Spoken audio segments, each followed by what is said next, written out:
You have now arrived at Stadium and Gale. Snap, the kick, it's been blocked again! Oh my! It's been blocked again! He's going to heave one deep down the field. It's going to be to the goal line. It's going to be gone!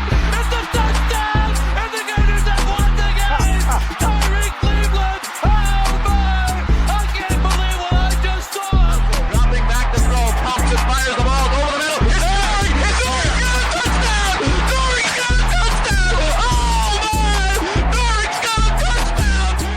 Hands it off to Harvin. He comes back. Say goodbye. Ahmad Black, in his final game as a Gator, takes it all the way home and sends Urban out a winner. You have now arrived at Stadium and Gale.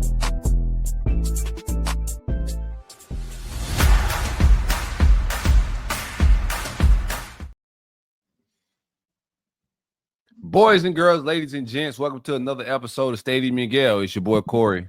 It's Dan. And Delatorre. Same corner, same time. 2-5 will be with us in a little bit if the Wi-Fi is on point. Welcome to Stadium and Gale. Hit like, hit subscribe, comment, all of that. How was your weekend, man? Nick, you had quite the time. Let's catch up with Nick first, bro. You was catch up with Nick. Media Day vibes. Yeah, ruining DJ Lagway's cameo. Oh, yeah. Walked right into it. Preseason All-American offensive lineman. No cameras, please. I've been going. So Monday we had the show. Tuesday we did our first Florida Victorious Media Day with like 20 guys. Great idea. After that, drove up to SEC Media Days, followed Lagway around. We had a donor event after that, drove home Thursday. Friday, we did our second one. Saturday, I was up in St. Johns County, not Duval. We were in St. Augustine. Smelled nice. Elite vibes. St. Johns County. Love St. Augustine. Shout out. It was a dream finders homes. Dream finders homes. The new owner of the Rays. Dude, a ton of people came through. Like, I think they said over 300 people popped through during the 2 hours. Jeez. To see the guys. Cool to kick it with them. Went to lunch after, back home. And then Sunday we did our last Florida Victorious Media Day. All that content is coming. And then I was at Swamp Party today. Was there all day, and then literally just left a to-be-released, undetermined, or it'll be out in August, but I can't talk about it. We should commercial. Yeah, it's really cool. Nick was telling us before the show started, so be on the lookout for that. I can tell you, Nan. Oh, man, no, I had a great weekend. I was up in Chicago with the boys. We do a guys trip every year. Last year we went to Whistler. This year we went to Chicago. Next year we're doing the Bourbon Trail. So it's a group of guys that I grew up with. Always great to see them. This is really the only time of the year that we all get together. So great time, great weather up there. I did shoot the lowest golf round I've ever shot. I shot a 78. I know that doesn't mean things to a lot of people that are, scratch golfers or consistently do that. But to me, I've been stuck at 80 6 times, I believe. And so finally breaking through on 16, I thought it was over. I drove the ball, just didn't get good, just didn't strike it well. Ball went about 125 yards. But maybe hit the best 5-iron I ever hit in my life. Was able to go up and down for par, able to break 80, and you could not get me off of that high. But what, boys, I'll tell you, I think I'm getting close to retiring. Not from golf, from just late nights. Buddy. You've been saying that for 2 years now. You've retired more than MJ. Stop it. Yeah. Stop You've retired more than Jay-Z, man. This guy. He just said the buddies are doing the Bourbon Trail next year. Yeah, literally going on a bus that just takes you to distilleries. Yeah. And he's trying to hoist up his yellow jacket. Yeah. Oh, man. It's time. It's about time. We're going to tap in some relief pitchers folks like Harrison, people that are a little bit younger. I think my time is running out. This recovery time is taking a little bit longer, but I do want to thank some people for some shout outs and places to go in Chicago. We had a great time. And always, if you're in Chicago, go check out 3 Dots and a Dash, my favorite bar in all of the world that I've been to. Buddy, so go check it out. I love that caption. If you are a tiki bar, I will find you. I will. I'm a big tiki bar guy. Right. No matter where you are, if you're in Chicago, you're in San Diego, you're in Hawaii, or you're in Bozeman, Montana, I will find my Mai Tai and suck it down. Pause. Whoa. Yeah, I can't just say that. Can't just say that. Yeah, all right, Harrison, we are not the same age. Yeah. It's a family show. I remove myself from that situation. Yeah, no, I don't blame you. Shout out to Jordan Scarlett. He hit us up with a super chat. He's not going to be able to make it.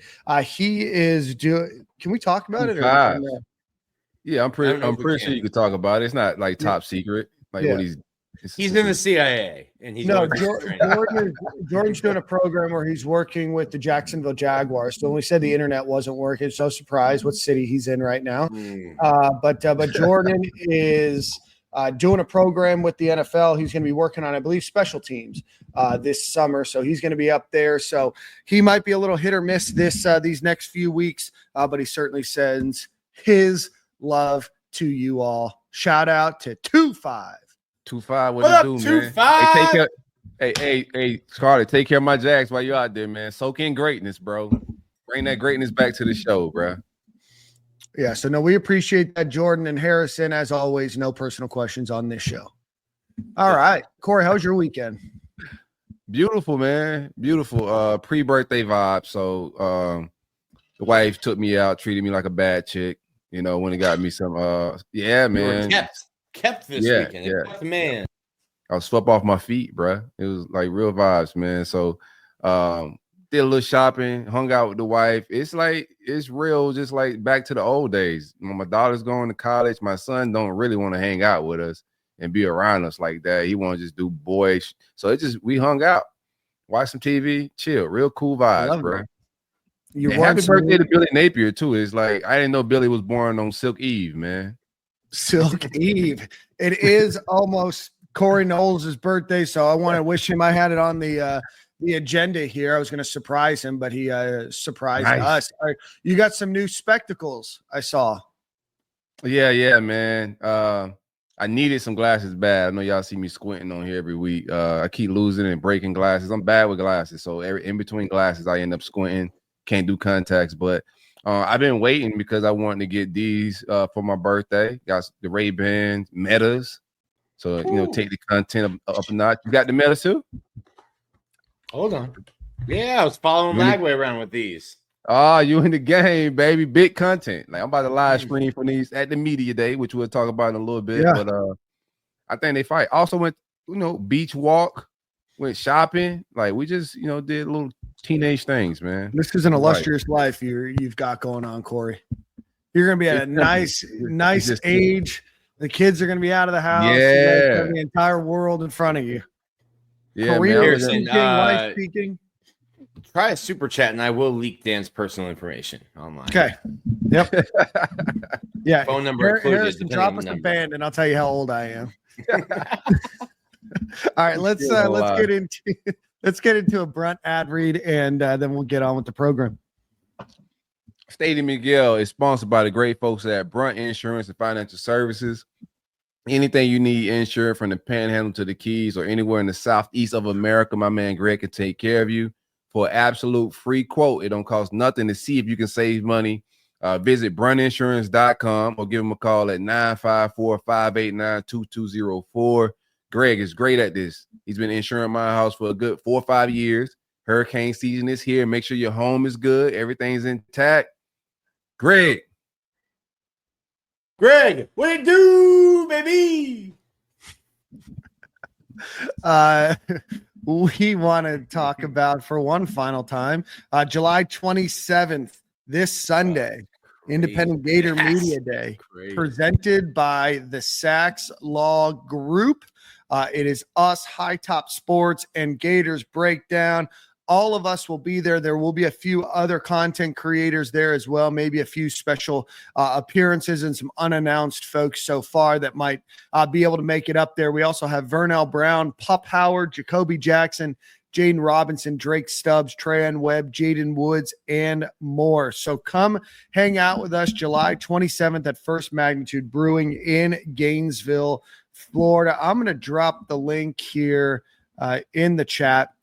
But if you are listening online, I'm going to read it to you. It's posh.vip/E/the-independent-gator-media-day. Maybe next year we'll shorten that out a little bit, but go check that out again. posh.vip/E/the-independent-gator-media-day. Come hang out with us July 27th, Sunday in Gainesville at First Magnitude Brewing. Tickets are $25. The link is in the chat. Would love to have you guys there. Let's get into media days. Nick, you were there. SEC media days happened over the past over this past week, pardon me. We're going to get into some quotes. 8 Gators were named to the preseason All-SEC list that was selected by members of the media covering SEC media days. Jake Slaughter and Austin Barber. We're going to coincidentally talk about offensive line today. First team, Caleb Banks, Trey Smack, Rocco Underwood were named to the second team, and Tyreek Sapp, Eugene Wilson, the third. There's that notoriety for him that people were clamoring for last week, and Jaden Ball all on the third team. So from there, also the Gators were chosen 6th in the conference. They did receive 2 first place votes to win the SEC championship, and this is the first time they've received votes since 2021.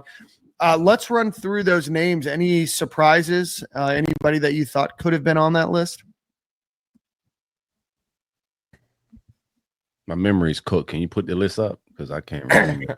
Hold on. Yeah, I got you. You got it, Dan. Yeah, give me a second. I mean, Jake Slaughter, it's funny because like Jake Slaughter, I mean, there's so many different lists, but like Jake Slaughter, All-American center, has been like second team SEC in some preseason. I think Austin Barber, it's funny, I was just with a lot of those guys.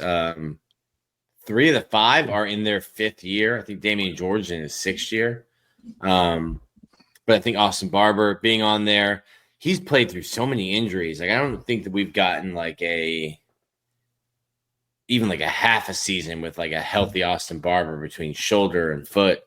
But you probably get like some seniority there with him being on it. Caleb Banks. There's a ton of I feel like there's more NFL love for Caleb Banks. Like, NFL teams are like drooling over the prospect of him making a little bit of progression this year and then like drafting him in the top 3 rounds, second, third round next year. But no, I don't think there's too many. EA likes Tyreek Sapp. PFF loves Tyreek Sapp. Yep.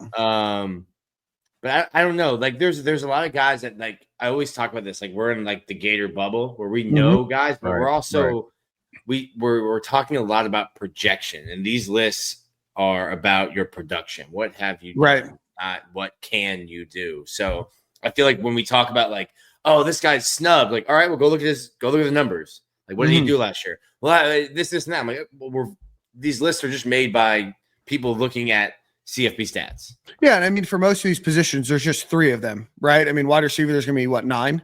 So there's a little bit more leeway. But if you're talking about a defensive lineman, you have pretty limited number of spots. So you can be good, but also the reality is that there's a certain number of spots that may not exist for you. Doesn't mean that you're bad. It just means that there might be somebody just a little bit better than you. Yeah, it's tough. It's not. I don't think we snubbed anywhere on the list, to be honest with you. I think this is the ACC. This is in the ACC. Spots are limited. I think Eugene Wilson on there. No offense. I mean, maybe a little bit of a surprise.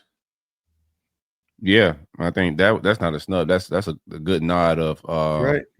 Like you saying, ceiling being looked at with there. But if you look at Jake Slaughter, If anybody was snubbed, he was, right? Like if he got All-American last year, for him not to be first team All SEC preseason is a snub.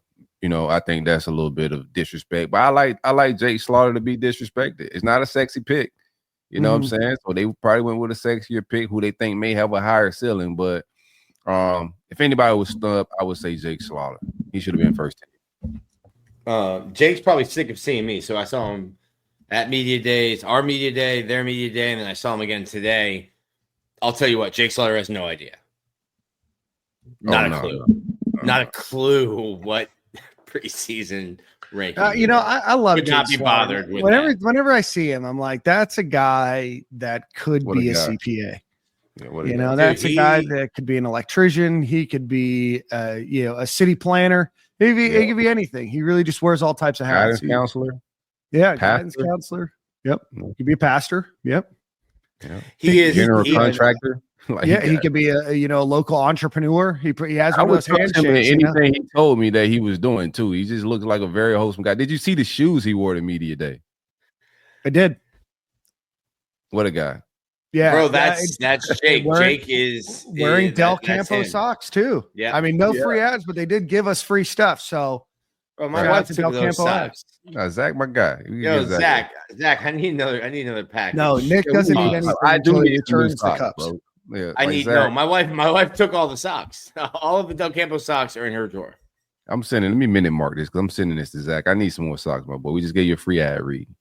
Yeah. Sock business is doing good for Zach, by the way. We got to bring him back on, man. Socks don't sock.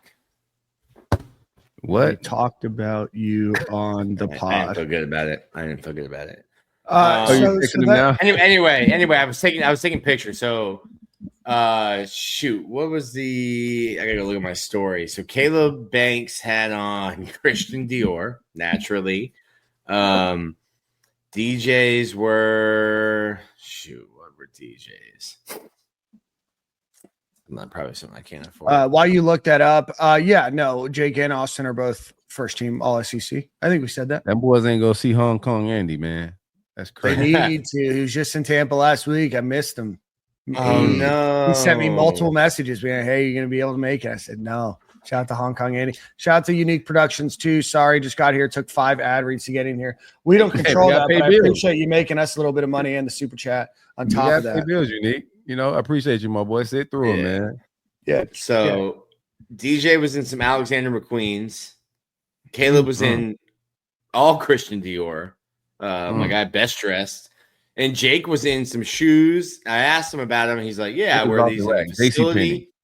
I wear these in the no. They were not new. They were not newly purchased. No, Like, they were not new. They're Everyone not, they had a little wear bought and tear on shoes them. stuff for We're talking media shoes. days. Jake was like, crazy. "Oh yeah, I should wear shoes to media day. Let me go in the closet and grab what's here." Jake is first team SEC. Or what am I missing? Yes. What? Yeah, Jake. By and the Austin. writers. I'm By tripping. the So he writers wasn't at snubbed. media day. No, so Jake was not. Thank you, That's why Jeremy. I These said- guys weren't gonna say nothing. They just gonna let me sound crazy, Jeremy. Hey, Yes. Jeremy Fisher, I appreciate you, my guy. Thanks. I think man. I led you astray because I said Probably. on some lists Jake hasn't been. There's so many lists. He hasn't been Right. like a unanimous preseason first team All SEC, which I thought was crazy. Like Phil Steele had him as the second team, the second team center, and I'm just like, how? How? He was literally last year voted as the best center in the country. So how this year is he the second best in his conference? But in preseason. at SC Media, preseason at SC Media Days. But how do you get demoted? This is like the star rankings when there's no camps and there's no games and guys drop 47 spots. You're like, Oh, you "But can how?" say this now that you're not at on 3 and 2 Buddy, for I've 7. never liked the day, never liked the stars, never liked them. God, I just kept my mouth shut. Now you can be honest about the boys losing their rankings and no football has been played. That was crazy. That's still crazy. That stuff, I don't get it. I don't get how guys drop from December to February. There's no camps, there's no games, and guys are free falling like Tom Petty. Like, what are we doing? Yeah. It's crazy. It's crazy work, man. We lost Dan. I guess he got the same Wi-Fi Jordan guy, man. He must be at Jordan's hotel in Jacksonville. He'll be back. But yeah, so I'll talk a little bit more about Media Day then.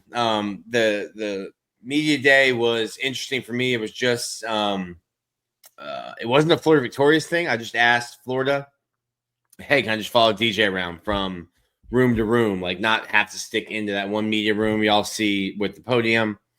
And that was cool to see, just like following him around. It's the first time I've been going to Media Day since 2013.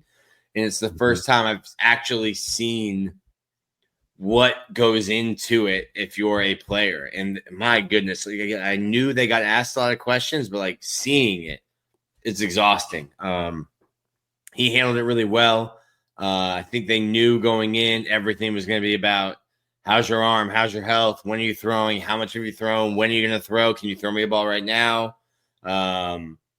All that kind of stuff. I thought he handled it well. Immediately, it was the first time he was asked about it at that main stage. They're like, hey, I don't have a prosthetic arm.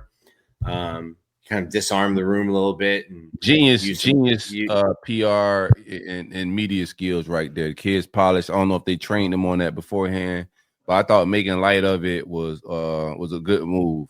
You know, Here you go. A little behind the scenes. That was not rehearsed. That was off the dome. Me and the Florida rep that was with them, we looked at each other and I was like, is that you? He was like, no. I was like, okay, good for DJ. The kid's ready for prime time, man. One cool thing I'll leak. It was from one of the back rooms with some national reporters. DJ, after watching Netflix, the Netflix series Quarterback, went out and basically purchased the same like film setup that Kirk Cousins and some of the guys on that had at their homes. So basically it's like whether you're at home or basically if he's at home, it's the same as if he were in the facility. He can go through film, has his iPad, hooks it up and can draw, rewind, zoom in, do all that kind of stuff.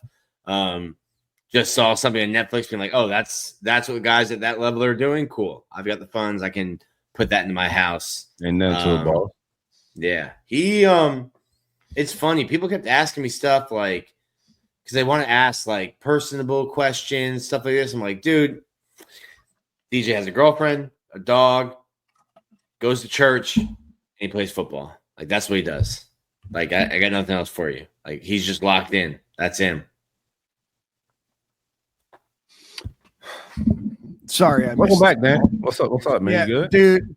Yeah, you had to feed the hamster. The hamster needs some lettuce to get back on the wheel. This is going to get misinterpreted, but I get my groceries delivered, and this is a different level. So anyway, I get my groceries delivered, right? Man. And they're supposed to come between 10 and 11 p.m. And all of a sudden, they're like, "We're here," and I got stuff that can, like, you know. It needs to go in the freezer, refrigerator. Dan's one of those guys that, like, while you have the butler, why didn't you have the butler? Yeah. He's off the clock today. He's off tonight. Yeah. He's off tonight. What a benevolent boss. Hey, Jeeves, take the night off. Yeah. Dan strikes me as one of those guys, Silk, when he's on the boat.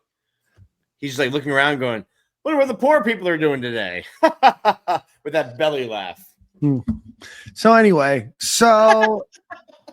yeah, see, it's a shout out to 2-5. I get my groceries delivered too. I knew I could count on Jordan for being a man. Look at this, bro. Like, I got up my game, bro. Delivered. I actually like the grocery store, bro. Like, my wife gets the groceries delivered. I'm like, what are we doing? Let's go. To the store. Everybody's delivering groceries around here. I go to the store. Oh, okay. I did it before, right? I'm not gonna act like I never tried it. So I tried it out before, but whoever picked out my groceries was trash. And so I was just like, you know what?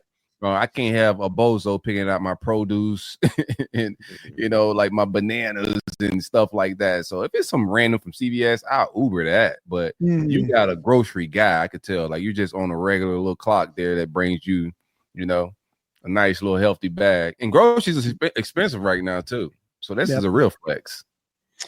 Yeah. So anyway, as we were saying, 8 people, first, second, third team, all SEC, the most that they've had in quite some time, and then finished 6th in the SEC preseason poll. They did get 2 votes, like I said, to win the SEC championship. Your guys' thoughts. Let me just go back to the list here. That top 6 list is Texas. They're slated to win. They got 96 votes. Then Georgia, 44 first place votes. Alabama, 29. LSU, 20. South Carolina. This one surprised me a bit with 5 votes to win. And then Florida, and then it just moves down from there. A lot of schools receiving votes. The only schools that did not receive a vote to win the SEC this year were Texas A&M, Missouri, Arkansas, Kentucky, and Mississippi State. I feel like some people are trolling, though. We got 2 Vanderbilt first places, 3 Oklahomas. This is 5 South Carolina. I mean, I know people are high in Lenora Sellers, but I don't know. Start to release the lists. Let's make this an open ballot. Yeah, like this year, but it's the guy that the guys that makes those votes. Like when South Carolina, if they go and win the conference, like, well, I picked them all. See, they don't tell you preseason that's their pick, but if it hits, it's like, well, that's who I voted for because I had them high. I mean, most of this preseason stuff is just for the fans. They need the media needs something to write about. So I don't really get too caught up in like preseason votes and where we're at. It is a good indication of I think a lot of times how the league view other teams sometimes be accurate, right? How coaches view us. So it's interesting, but nothing to hang your hat on. All right, let's get into it. Spot the ball was obviously the big phrase that was repeated ad nauseum, pardon me, by Billy Napier, by I know DJ Lagway said it. I'm not sure if anybody else said it. What are your guys' thoughts on just media day overall? Just a couple of quotes here. Let me get back to it. Just give me your guys' thoughts. I lost where I was. No, all good, man. Overall, I thought all 3 guys did very well. If I had to grade, I give all 3 of them an A. Can't really, go first, second, and third. I thought they all did very well. Yeah. At first, I thought Tyreek Sapp should have been the guy that went, but Caleb Banks, I think, spoke very well. Sometimes you could tell the media is trying to, get them in a spot where they can give some bulletin board material. They all did a very good job of curving those opportunities and just the spot the ball thing. I think is great because a lot of media was just leaning on Florida's tough schedule. So from a psychology standpoint, Billy's trying to flip the narrative with the team. So it's not, whoa, it's me, we got a tough schedule. It's, hey, man, who's ever on the schedule, they got to spot the ball and show us they could beat us. So I like that psychology move, and that mantra went through all 3 players at the media day. They all said it at a point. So I thought they all well-spoken, all well-dressed. We was well-represented. I have no it's small things here and there we can nitpick and talk about, and break down a little bit. But overall, I thought the guys did a very good job. And Billy, I thought Billy did a good job. Just different swagger. Different swagger. He came in with a bit of confidence. He talked a little bit more certain, as far as the talent, as far as the culture, the accountability. He didn't leave any excuses on the table. He said plenty of times that he thought this team was talented enough to go win big, and like that confidence just exuded out from the previous media days where he came in. Always sound good, but it didn't sound like I got a stick. Billy sticking his chest out a little bit. We was talking greasy, but righteous at the same time. Always good to talk righteously greasy. Righteously greasy, bro. A couple things. Jake Slaughter mentioned the learning curve from the loss at Texas last year, where it was revealed where they have glaring holes, and that helped fuel them this offseason.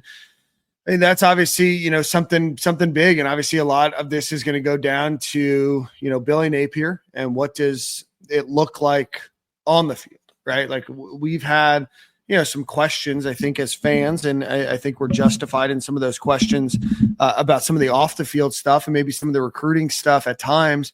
But I think the biggest thing that we've had question marks is just about how does it translate on the field, and what do the minimizing mistakes look like? And are you putting yourself in a position to be successful? Obviously, they're carrying that optimism from the end of last season where they go on their winning streak. They end the recruiting cycle hot. They have a good spring game, even without DJ Lagway. Now there does seem to be some momentum, with their, behind their sails. How do they deal with that? How do they handle not just being Florida has to play Texas or Texas A&M? It's Texas A&M and Texas and Georgia have to play Florida. So it switches, and then your mindset has to switch. There's a lot of guys on this team that have not been around a successful Florida program or a super successful Florida program. How do they deal with that when the lights are on? But they talked well. They had a lot of good things, I thought, to say. They had a lot of swagger about them. So, I think they came out with, an air of confidence that we probably haven't heard in 4 years, maybe.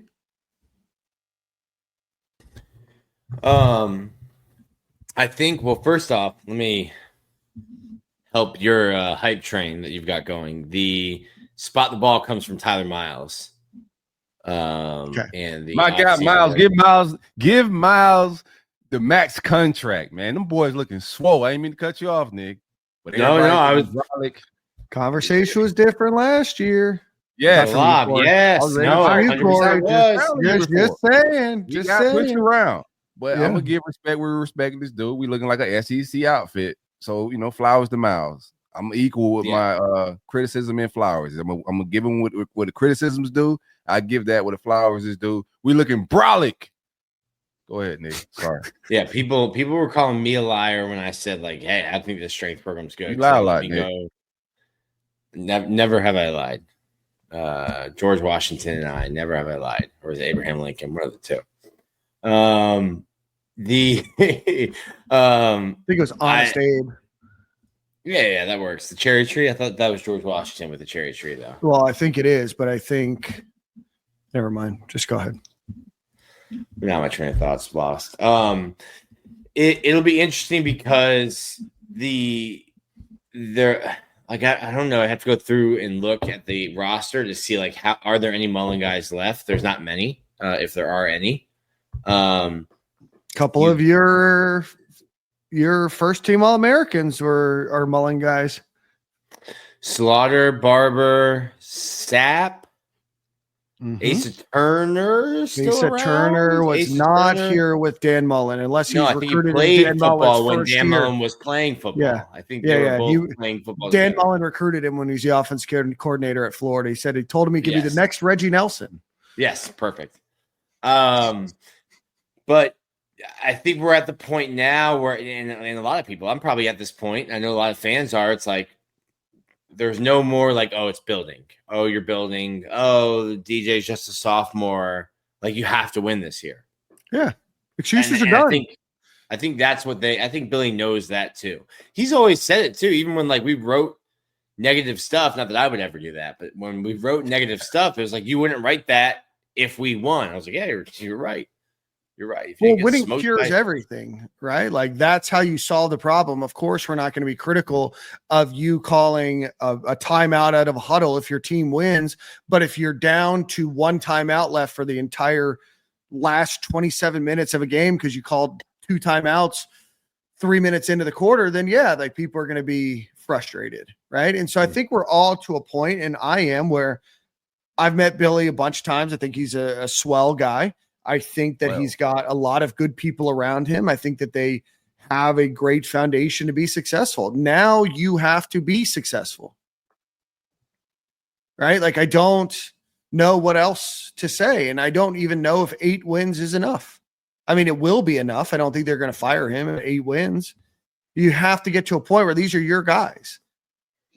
And how much longer can you kick that can down? But it does seem that there's a confidence in Gainesville around the media, with the coaching staff, and with fans to say, hey, it's time for you to go be successful. Mm-hmm. Yes, sir. This is just the year. This is the year they've been aiming for. They built for. Looking at the roster, I got a few takes, but I mean, even looking at the portal last year, I know a lot of us wanted to get aggressive with the receiver transfer portal stuff, but look at the receiver room now. I don't think anybody think that was a necessity. Let these guys operate. This is the year they've been aiming for. Mm-hmm. He's coming in speaking confidently. I don't have no doubt in my mind that the talent's there. It's not a talent issue. We left a couple games on the field last year that we could have won. Early in the season, we wasn't prepared. I like that we got LIU early, and then USF, so it's a build up. But yeah, it's that year. It's just no excuses, man. We should be prepared when big boy football comes. It's gonna be back-to-back weeks of heavy hitters. We got a big time schedule, so more than that, it's the gauntlet of a schedule. Yeah, there's a couple gauntlets in this in the schedule. 2 tune-ups and at LSU, at Miami, versus Texas, at A&M. Not worried about that Miami. Spot the ball every game. We can't just say we're playing at Miami. We're playing in Miami Springs. We're playing Miami Gardens. Yeah, Miami Gardens. That's like going to Jacksonville playing neutral site game. Neutral site. Yeah. Find me at a table at 11 after the game. Wait, you'll find me 11. They weren't able to strategy. And be honest, they weren't able to finish the construction on John Marise's stadium in time for this game. No. Let's see how my stock. You did with the renderings, like. Wait, and hold on. Pause this conversation while Dan looks at his stocks.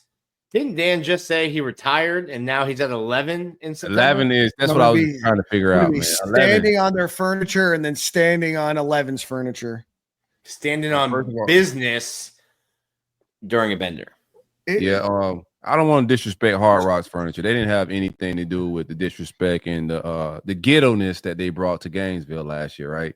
That's why we don't want to invite y'all to our city like that, bro, because y'all just don't know how to act. Yeah, like y'all never won anything before. But anywho, Hard Rock don't have anything to do with it, so I'm not gonna stand on Hard Rock's furniture. But yeah, 11, then you cannot go to 11 talking about like you can't. 11 don't close. And I found out that in 11 one night with some friends. It don't close. Catch a flight back after. It doesn't close on Christmas. Me hanging out on my pal Tiesto. It's just me and Tiesto hanging out. You're going to need a flight to get through the night. Harrison, the Life Wild stock is not looking great. Thanks for asking. Shout out to John Ruiz, man. Shout out to him. Shout out to John. All right, that's kind of, I mean, SEC Media Days. If you're watching this podcast, you probably consumed a lot of the media. Or you're listening, you probably already consumed a lot of the SEC Media Day stuff. A lot of it is going to be coach and player speak. A lot of it is going to be, we're focused on, this upcoming season and we like our guys. So any final thoughts? I think there was a question. I think it was Harrison's question. What would be criticism from each of you about Media Days? I'll be honest. I didn't consume it enough to have any negative thoughts. I did. I consumed it, but it was I didn't have anything negative. I thought they all handled it well. I would say just from a media standpoint, some terrible questions being asked. But no, I don't think anything. I don't have anything negative. Everything I thought was well represented. I didn't go into all the individual podcasts and radio, but I just caught the main stuff. So I didn't deep dive. But I thought DJ sounded like a leader. Caleb Banks, they all were very, just men of men, leaders. Nick, anything negative? It seems like, and maybe we didn't promote it as much as we have, but it seemed like there was less interest in it than in past years. Do you think it's because, like, I mean, overall, like last year there was a lot of excitement because it was the first time Texas and Oklahoma were in. And maybe that was just me, like, because I've done it 13 times now or 12 times now. Like, I do wonder, like, obviously I don't think this event will ever go away, and sorry to interrupt, Nick. I wonder if people just in general, there's just so much content and you have to produce content every single day. And it's not just the long form articles that Wright Thompson used to do or your game write-ups. Everybody has to have a hot take. Everybody's got to, have a clip it guy or gal, look at their pod, pull out the hot take, try to go viral. Like, I think it's almost to a point where I think a lot of fans are exhausted by it. And that's why we try to do a lot of interviews and stuff during the off season and talk about something else. Cause I can't, as much as I love Gator football, man, I cannot talk Gator football 52 weeks a year ad nauseum. Yeah. We do this once a week. Not even every day. It's oversaturated. It's so like the excitement definitely dies down because it's not that big grandiose moment, right before the season starts. Like Dan's saying, like now the way content is rolling all year. So it's just, one more content day, but I don't think anybody's like, it's just like National Signing Day isn't the same, right? Like all of this stuff is changing because content and access is just different than it was a decade ago. And you know what? Sometimes I wonder if it's like the transient nature of sports now that, I mean, FSU sending 4 people to their ACC media day, and all of them are transfer portal guys. Yeah. Right. So it's just like, I don't even know if there's, that same connection. I know there's the same interest, right? But the same maybe connection, right? I don't know. They're just different. So Florida State, I think, is probably the only program sending 4 guys that just never started there. I think they're just in their own little world. Crazy. Who's Miami? That's absolutely nuts. Miami sent back. The transfer. Yeah, they got to send back. Yeah. Gotta ask. Still, I look at even their bunch of leaders that they're sending to National Signing Day. It's like, I want to know. I'm not finna get deep into the Miami stuff, but like vocal leaders. I know Cam Ward was the voice of that locker room. I'm so glad he gone. I'm so glad he got Beck. Our secondary had Beck in a headlock last year, and I think we're gonna put him in that same swirly. Dunk his head in the toilet. Got some put everywhere. Bully. Did they ever find his Lamborghini that got stolen? No. He lost his Lambo and his girl. I feel like stealing a Lamborghini's got to be tough to sell for parts, but he got it back. He got it back. Oh, he did? Oh, yeah, I think so. Well, good for him. Oh wait, they brought Richie Leonard to media day. Yeah, Richie Leonard. Shout out to Richie Leonard, nice guy. Enjoyed him when he was here. How does he still have eligibility? Well, he was smart. So when the season started taking a poop, he just like, you know what? Let me just sit out and catch this red shirt. My leg. My leg hurts, coach. Don't blame you know what? I think this is a season-ending ankle sprain, I think.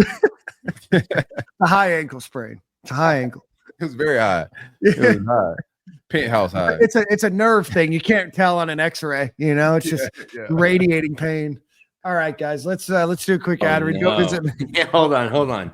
On the bottom of FSU's graphic, they've got like fine print on the bottom. The first word is commitment. All four are portal kids. First word, commitment. That's nuts. Good.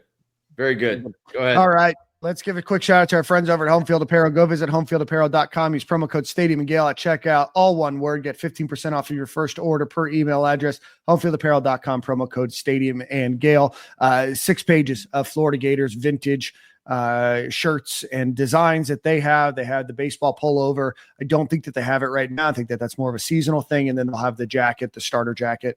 But they're releasing new content all the time and new t-shirts and designs for you. I know a lot of you guys have used the link, continue to use that. We appreciate their sponsorship of this program for, going on probably 2.5, 3 years now, at least 3 years now. So go visit homefieldapparel.com, use promo code Stadium and Gale.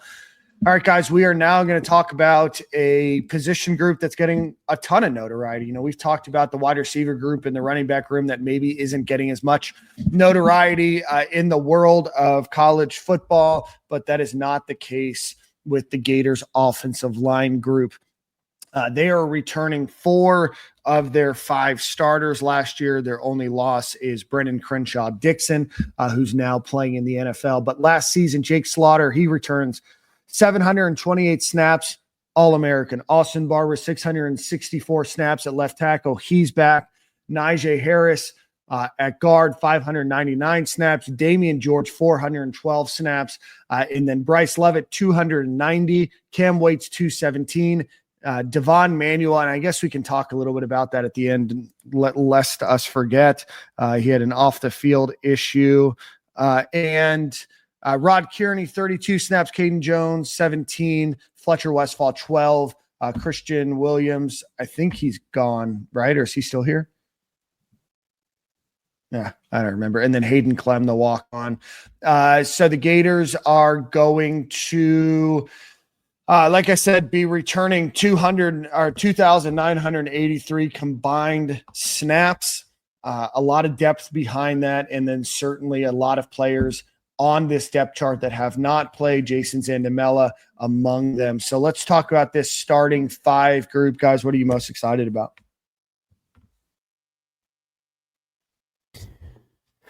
Snaps. I'll probably end up going after we pod, unless someone wants to do it now. I think you probably need PFF, but go back and look at how many career snaps do Barber, do the five: Barber, Slaughter, Harris, Damian George, Bryce Lovett's new, but it's outside of Bryce Lovett. I mean, Najee started every game last year. I think Barber started every game. He was healthy. Slaughter started every game. Damian George. Go ahead. Nick, do you want an answer? Yes. If you have. Jake Slaughter these are approximate, about 1,422 snaps. Austin Barber, 1,764 snaps between the two of them. Najee Harris, 599. Damian George somewhere around the 800 snap mark, and that's going to be both at guard and tackle. So a ton of snaps. I don't know if they've ever returned that many. I mean, at least in recent history. It's almost 1,000 across. I mean, we didn't do Bryce. Bryce didn't play last year. No, Bryce Lovett has 290 career snaps. So it's over 4,500 returning snaps, career snaps across the line. Look, I mean, we've talked about the quarterback position already. Like keeping DJ upright and healthy is going to be paramount, and it's probably the best going on paper, the best offensive line we've had to look at. Brother, it's got to be since like 2006. I just stopped. I just drew a blank. Like probably since A Pouncey was on the line. Yeah, I mean maybe 2008, right? Yeah, from left to right, looking at it, I can't recall sitting here sitting in July and saying, "Yeah, really, really like this offensive line and the potential." Never on this program. I always say positive. No, we've never in 6 years talked about going into a season excited about the offensive line. I think last year we thought they could be improved, but I don't think we thought that they would be as good as they would be. I don't know if anybody thought Jake Slaughter would be a first-team All-American. Yeah. No, I mean, Jake Slaughter, we found out who Jake Slaughter was as a player because Kingsley Agwakin got hurt. Right. Like, we wouldn't have seen Jake if Kingsley didn't go down. It's been good development. I know we've been all criticizing the star quality of players we're getting in the recruiting process, but when you start getting All-Americans and the type of snaps and the way they ended the season last year, I think DJ also, like the way he plays the game and the way the offense changes, help protect and help those guys be a little bit more better. I think their numbers improved because of that as well. Linemen just couldn't pin their ears back. They got to, pay a little bit more attention to that RPO. The run game is different. Then, got a guy like Graham Mertz dropping back there. It's a little bit different with how the defense plays. So I think that helped the offensive line out for sure.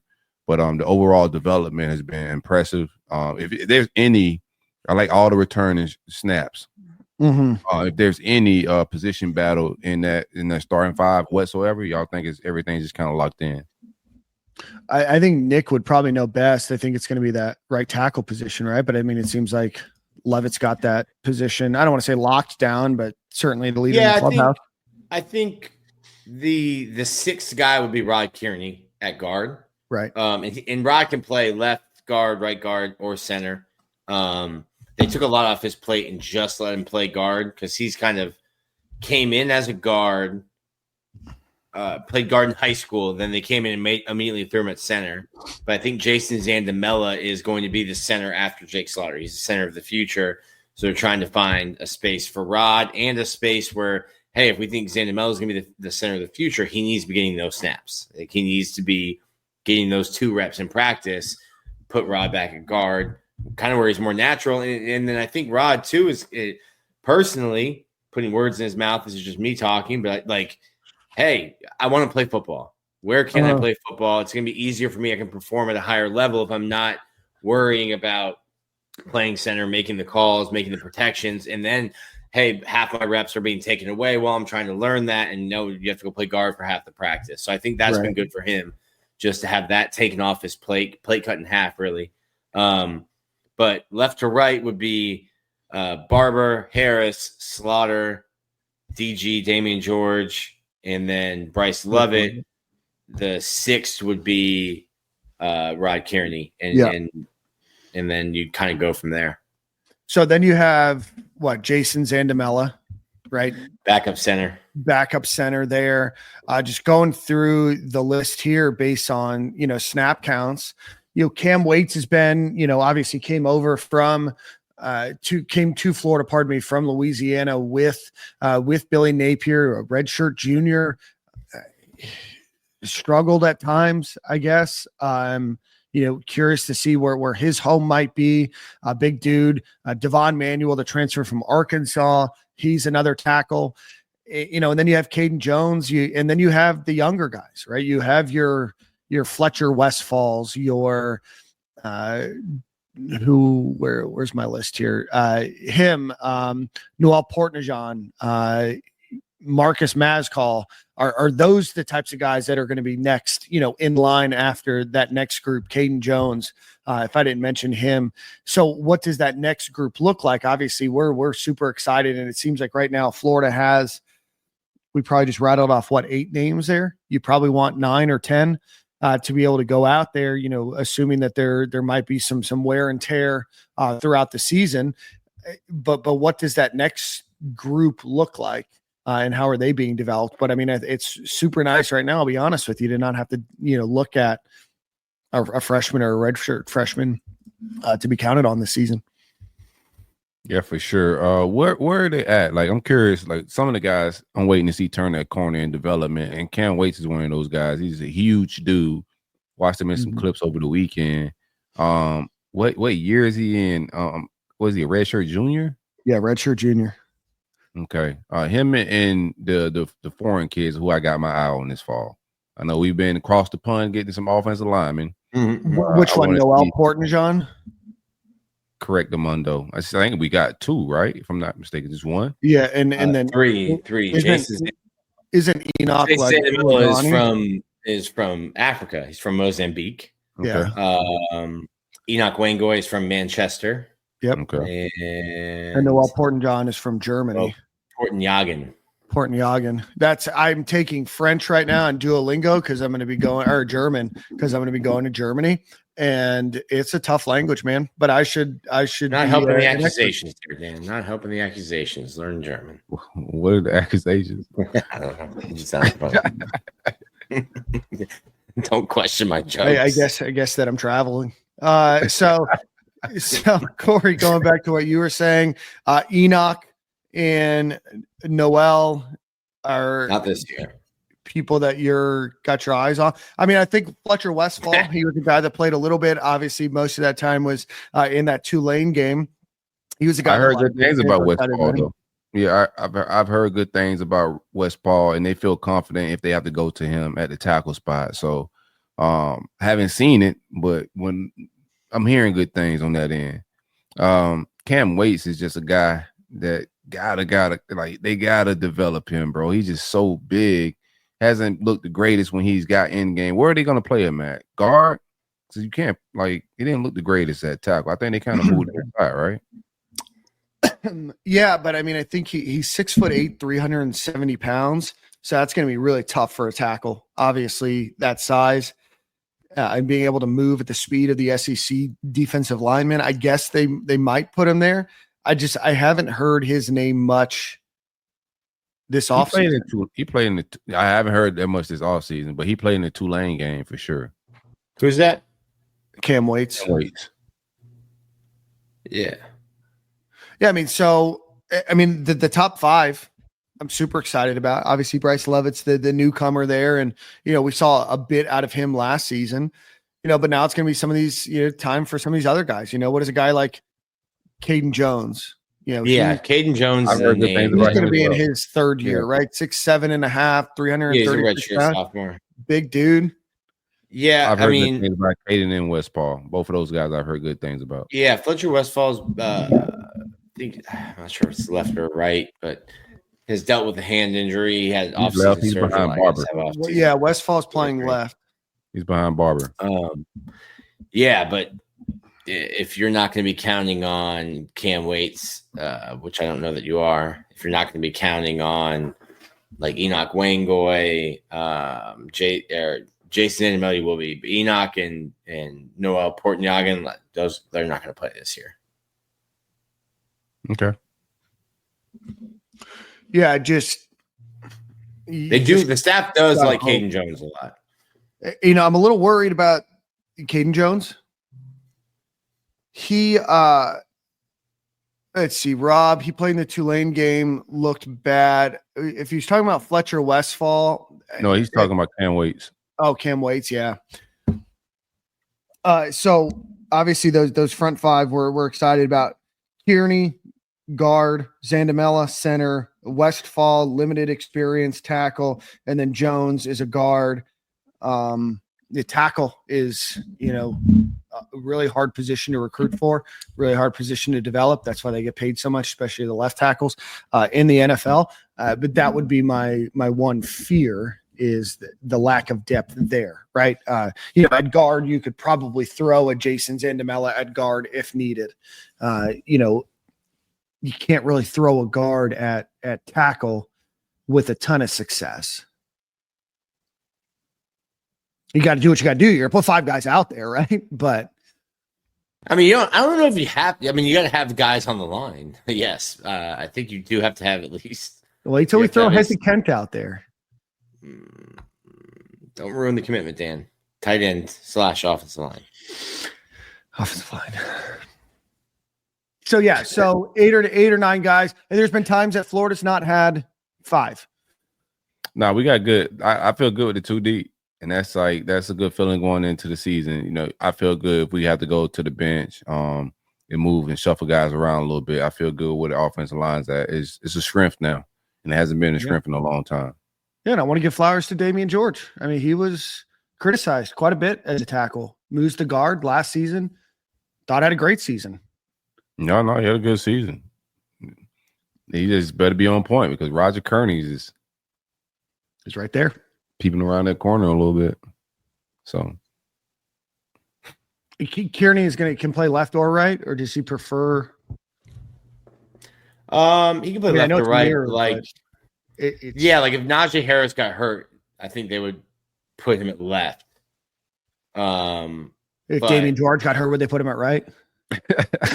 Well, he's practicing behind Damian George. Like he was competing with Damian George. That's what I'm saying. I'm saying he's been at right. So playing left would be a flip of where he's been working. So that's where they're at. Do you guys have anybody else that you guys are looking at? We're going to talk about Rocco Underwood, the long snapper, when we get to special teams. Nick's been jonesing for that for a while. You guys have any other concerns, or is there anything that you want to see out of them? I mean, like as we're going through it, depth. Yeah, hopefully we don't have to find out if the backup's good, right? Like it's just historically a position that gets banged up. They get banged up. You get rolled up on, you got a high ankle sprain. You get rolled up on, you have a knee sprain. You get rolled up, a meniscus, an ACL. John Jalapio, my guy, shout out to John. We need to get him on the pod. He's got a great story after he left Florida. We'll play with that he had a torn pec, right? Played all year with a torn pec. Austin Barber has played when he's needed shoulder surgery, played a quarter of a season, almost half of a season, needing shoulder surgery. They're tough guys, but you can only be tough to a point. So the depth could be a concern, but how many teams? I used to always say you want 10 guys and you want to back up left tackle and you want to back up left. Especially in the transfer portal era, it's hard to keep guys around. It's very hard. And, they've lost a few. And I know a lot of people, not this season, but a lot of people have wanted folks out of the transfer portal for depth. And you got Damian George there and you got Devon Manuel there. Do we want to take a brief hiatus? Like, is Devon Manuel slated anywhere? Assuming that he would be a backup tackle. And going through it, he was a left tackle. It's not a Florida victorious story. Yeah, he played left, but he can play left or right. Not a Florida victorious story, but I did go look at the police report. Blue zeros. I guess there was just a vape pen in the car. The gun that he had was registered to him. It doesn't from dealing with the Muschamp teams when I was reading police reports as much as depth charts. He's not here to defend himself, Nick. Muschamp? I don't care. He's rich. From reading the police report, which I read too many. Thanks, Will. I don't see this being a thing where he would get kicked off the team or a thing that I think this looks like something that possibly should even get dropped. Yeah, somebody was saying that they wouldn't be surprised if the charge got dropped. A legal guy that I know. Not Hong Kong Andy. All right. Big kush, man. Big kush. Yeah, but obviously offensive line is going to drive the entire success of your offense, right? Your running back room that we're high on. Yeah. Got to go through that group. Your wide receiver group that we're high on. Got to have time to be able to get open. DJ Lagway, who everybody is super excited about. Andy Staples thinks he's the best quarterback in college football next season if he's prognosticating. Right? All of that relies on so does Uncle the Silk. Offensive line. What? So do I. Alter ego. You guys, my alter ego. Do you guys have another better quarterback in the country? Enlighten me. What do you guys think? All right. Well, might as well put it out there. Yeah, I mean, I think that I've said it on this show, right? I think that DJ Lagway has all the tools to be the most successful quarterback in the country. I just have to see that off-season growth out of him, right? We had a lot of want to stand on business. That's crazy. We did what? I am standing on business. I'm standing on business, standing on the opposite corner of your business. You're the CVS and I'm the Walgreens over here. What is that? So is that like a city zoning thing? Why are they always together? It's smart business. Nick, I'll send you an article. It's a fascinating article about the number of corner blocks that CVS and Walgreens own and how many they lease to the other company. Huh. Yeah. Them and gas stations. So anyway, I think that DJ Lagway could be the best quarterback in college football next season. I absolutely do. I do not think today he is the best quarterback from what we know in college football next season. You don't want to he is the best quarterback on. He's the best quarterback. I will see this. Another one? No, I think he's about to be the best quarterback, in the country. There's a lot to be proven. He is not right now, but as the season play out, I think when it's all said and done, I think he's gonna be top dog. 1 or 2. It depends on how it goes, but stay healthy. I think it all gonna play out well for everybody involved, including the top man, bro. As long as 2 stay healthy. I mean, we win. I do not think I would want another quarterback right now, especially because you've got 2 more seasons with him. Okay, you got one foot on business. You got one foot on business. Put the other one on there, bro. Come on. But right now, I do not think he's the best quarterback in college football. You don't want to stand on it. Who? Derek Lagway Jr. Who's better? I think you have some more proven people. I think Cade Klubnik might be. I think Lenora Sellers could potentially be. No. I think Nussmeier has a cannon. Who's the quarterback from Arizona State? I think that he's got a good arm. I think he's talented. Let me go ahead and mute Dan's mic real quick. Can't do that, Nick. Can't do that. This is the show where we got to be honest, right? You got to give our takes. I was honest about my take. Nick, you gonna stand on business or what's up, bro? Best quarterback I'm gonna see this year.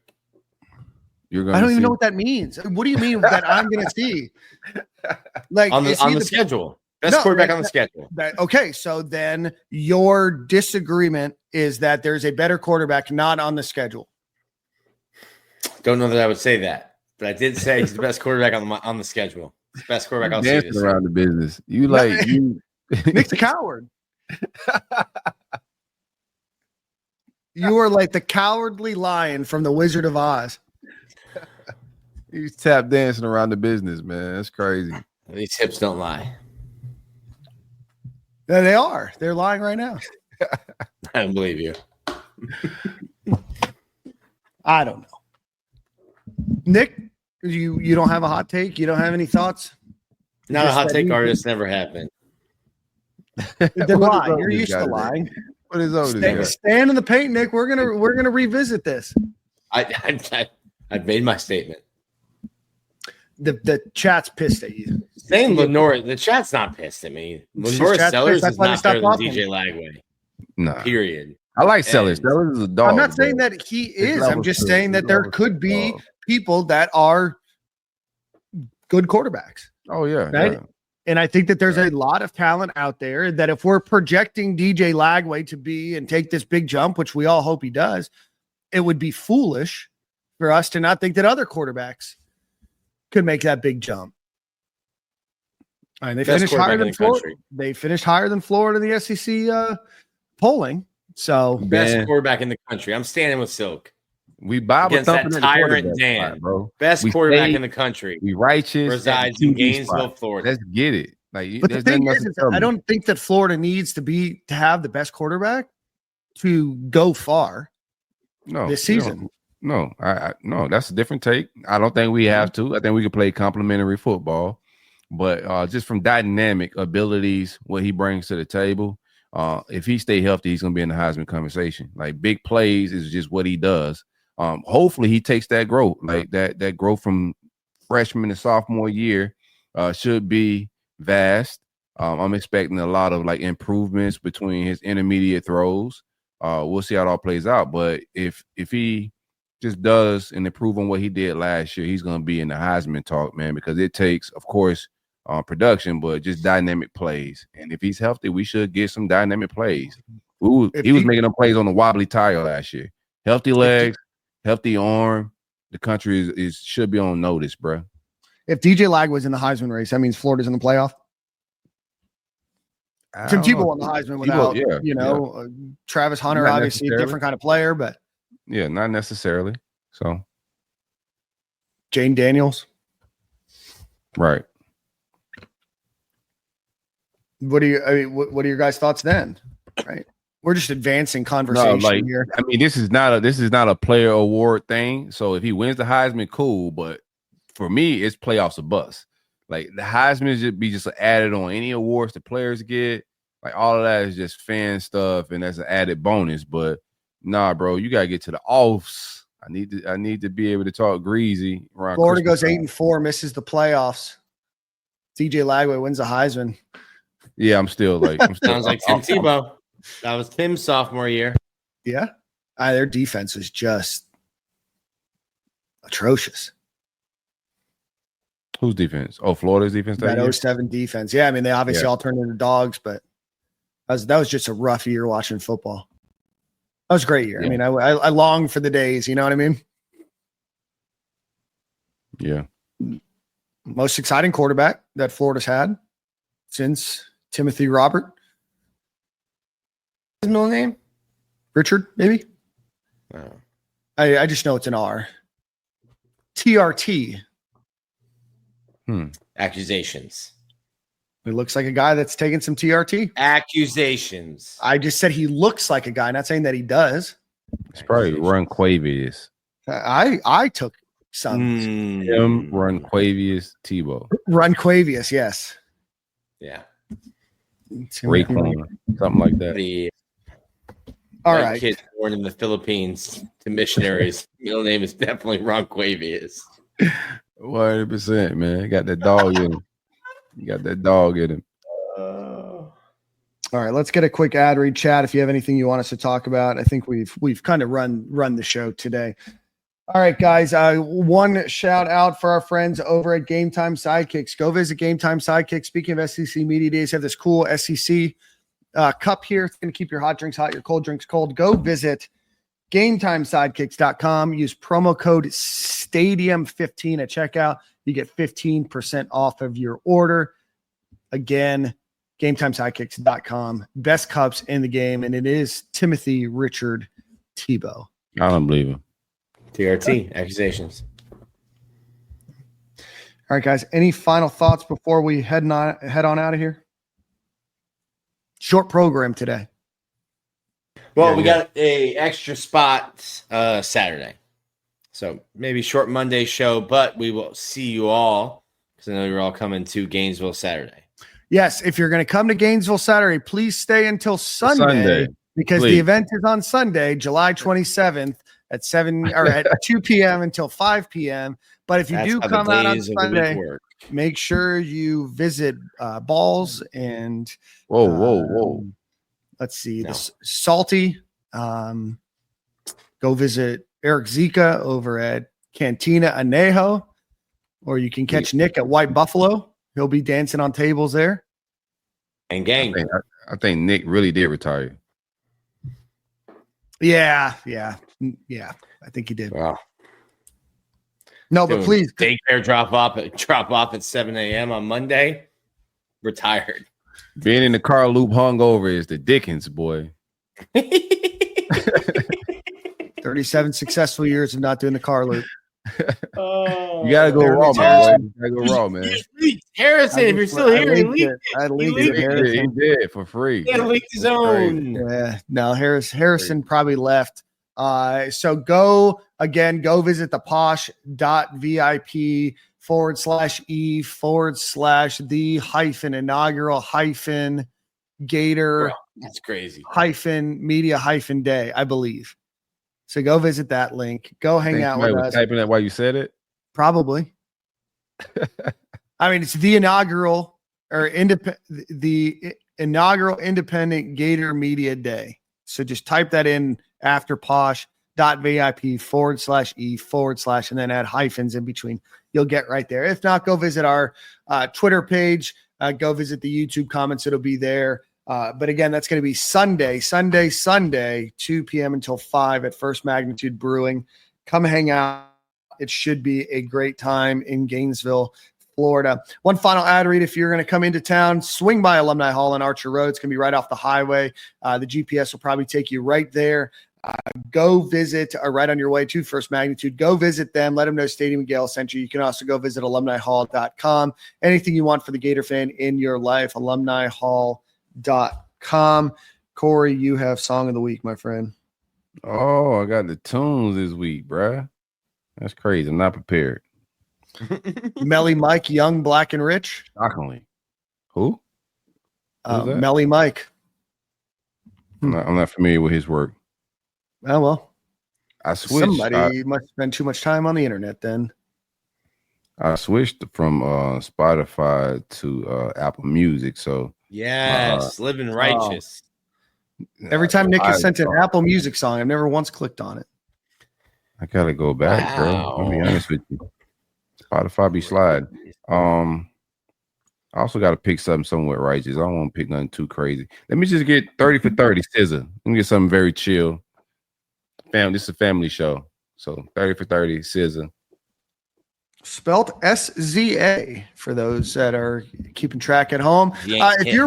If you're watching on X, please hit the retweet button. It helps us gain more followers and more traction for this program. If you're watching on YouTube, hit the like button, hit the subscribe button. If you're watching after we record, hit the comment button. Let us know which Gator player you're most excited about on the offensive line. We appreciate each and every one of you. I think at one point we had 1,800 people watching. So we appreciate you guys each and every day.